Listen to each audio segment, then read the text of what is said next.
سیدنا عدی بن حاتم رضی اللہ تعالیٰ عنہ سے روایت ہے کہ رسول اللہ صلی اللہ علیہ وسلم نے فرمایا، ہر آدمی کی انتہائی بابرکت اور انتہائی منحوس چیز اس کی زبان ہے۔ سیدنا ابو امامہ رضی اللہ تعالیٰ عنہ سے روایت ہے کہ رسول اللہ صلی اللہ علیہ وآلہ وسلم نے فرمایا، ان قریب میری امت میں ایسے لوگ ہوں گے جو طرح طرح کے کھانے کھائیں گے، رنگ برنگے مشروب پئیں گے، طرح طرح کے کپڑے پہنیں گے، گفتگو میں بے احتیاطی برتیں گے اور طرح طرح کی سواریوں پر سوار ہوں گے۔ وہ میری امت کے بدترین لوگ ہوں گے۔ زبان کی لغزش پاؤں کی لغزش سے زیادہ خطرناک ہوا کرتی ہے۔ پاؤں پھسل جائے تو انسان دوبارہ کھڑا ہو جاتا ہے، لیکن زبان سے غلط بات نکل جائے تو پھر اختیار میں کچھ نہیں رہتا۔ حضرت صدیق اکبر رضی اللہ تعالیٰ عنہ کے بارے میں آتا ہے کہ بعض اوقات اپنی زبان کو پکڑ کر کھینچتے تھے اور فرماتے تھے کہ یہ جسم کا وہ عضو ہے جس کی وجہ سے اکثر لوگ جہنم میں ڈالے جائیں گے۔ عظیم ہے وہ انسان جس کی خاموشی فکر کے ساتھ اور جس کی گفتگو ذکر کے ساتھ ہوگی۔ حضرت خواجہ باقی باللہ رحمۃ اللہ علیہ بہت کم گو تھے۔ ایک آدمی کہنے لگا کہ حضرت آپ نصیحت کریں، ہمیں فائدہ ہوگا۔ حضرت نے جواب دیا، جس نے ہماری خاموشی سے کچھ نہیں پایا وہ ہماری باتوں سے بھی کچھ نہیں پائے گا۔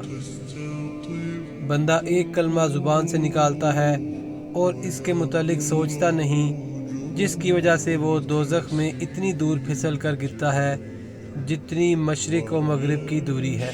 سیدنا ابو ہریرہ رضی اللہ تعالیٰ عنہ سے روایت ہے، انہوں نے کہا کہ میں نے رسول اللہ صلی اللہ علیہ وآلہ وسلم کو فرماتے ہوئے سنا، بنی اسرائیل میں دو آدمی ایک دوسرے کے بھائی بنے ہوئے تھے۔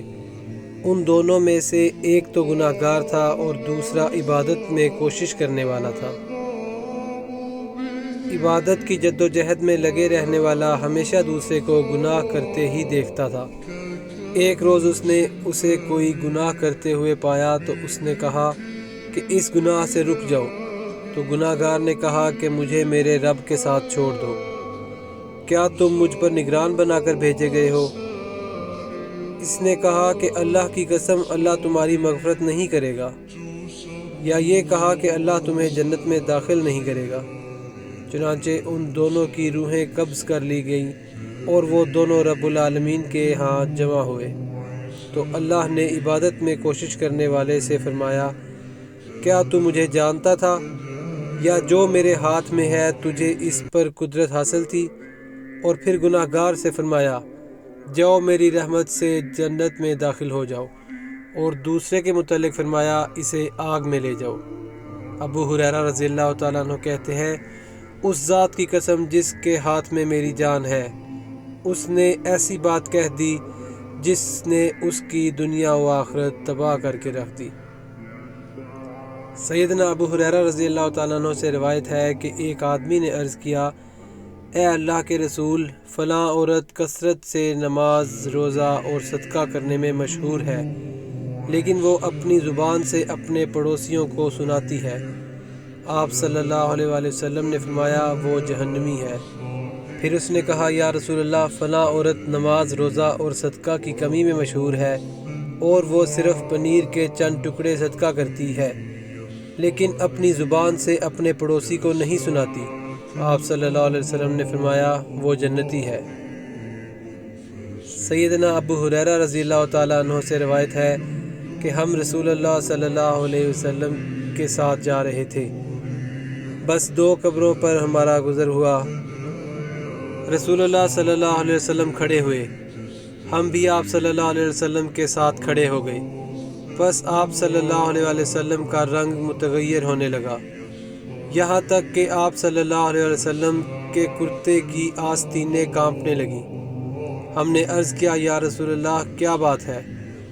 فرمایا، کیا تم وہ نہیں سن رہے جو میں سن رہا ہوں؟ ہم نے عرض کیا، اے اللہ کے نبی، وہ کیا بات ہے؟ فرمایا، یہ دونوں آدمی اپنی قبروں میں ہلکے سے گناہ کی وجہ سے سخت عذاب دیے جا رہے ہیں۔ ہم نے عرض کیا، یہ کس گناہ کا عذاب ہے؟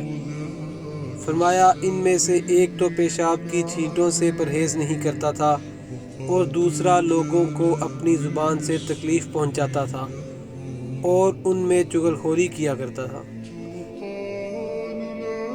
سیدنا حفص بن عاصم رضی اللہ تعالیٰ عنہ سے روایت ہے، کہتے ہیں کہ رسول اللہ صلی اللہ علیہ وسلم نے فرمایا، کسی شخص کے جھوٹا ہونے کے لیے یہی کافی ہے کہ ہر سنی سنائی بات کو بیان کر دے۔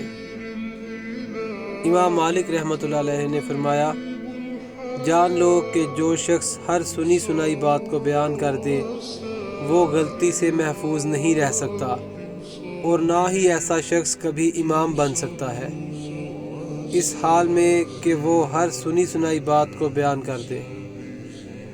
بندہ ایک بات زبان سے نکالتا ہے جو اللہ کی خوشنودی کی بات ہوتی ہے، بندہ اس کا خیال نہیں کرتا، اللہ اس بات کی بدولت اس کے درجے بلند کرتا ہے۔ اس طرح آدمی خدا کو ناراض کرنے والی بات زبان سے لاپرواہی کے ساتھ نکالتا ہے جو اسے جہنم میں گرا دیتی ہے۔ مسلمان وہ ہے جس کے ہاتھ اور زبان سے لوگ محفوظ رہیں۔ وہ جس کے دل میں برائی ہے بھلائی نہ پائے گا، اور جس کی زبان میں نکتہ چینی ہے وہ آفت میں گرے گا۔ گلے اور شکوے سے زبان بند رکھو، راحت نصیب ہوگی۔ جو زبان پر قابو نہیں رکھے گا وہ پشیمان ہوگا۔ انسان کا سب سے بڑا کارنامہ یہ ہے کہ اپنے دل اور زبان پر قابو رکھے۔ درویش وہ ہے جو زبان، آنکھ اور کانوں کو بند رکھے، یعنی بری بات نہ سنے، نہ کہے اور نہ دیکھے۔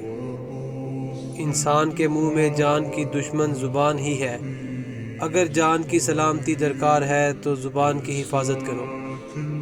اپنی زبان سے اپنی تعریف کرنا اپنی طرف سے لوگوں کا خیال خراب کرنا ہے۔ جس شخص نے اپنی زبان کو قابو میں رکھا اس نے گویا سینکڑوں آدمیوں کو اپنا کر لیا۔ آدمی کی قابلیت زبان کے نیچے پوشیدہ ہے۔ جس شخص کی زبان اس پر حکمران ہو تو وہی اس کی ہلاکت اور موت کا فیصلہ کرتی ہے۔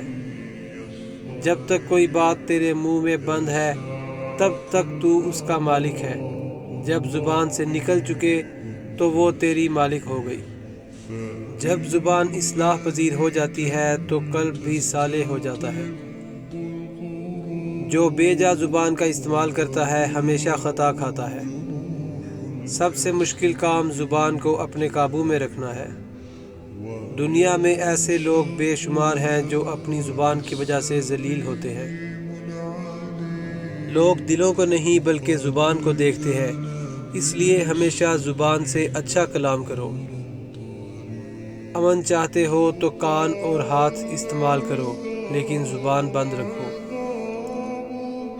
زبان سے کہے ہوئے الفاظ ہمیشہ واضح ہوتے ہیں، اس لیے زبان سے ہمیشہ اچھے الفاظ نکالو۔ تمام اعضائے جسمانی میں سے زبان سب سے زیادہ نافرمان ہے۔ جو شخص التجائے نگاہ کو نہیں سمجھ سکتا اس کے سامنے اپنی زبان کو شرمندہ نہ کرو۔ ہر شیریں زبان کو دوست کی زبان سمجھ لینا سخت غلطی ہے۔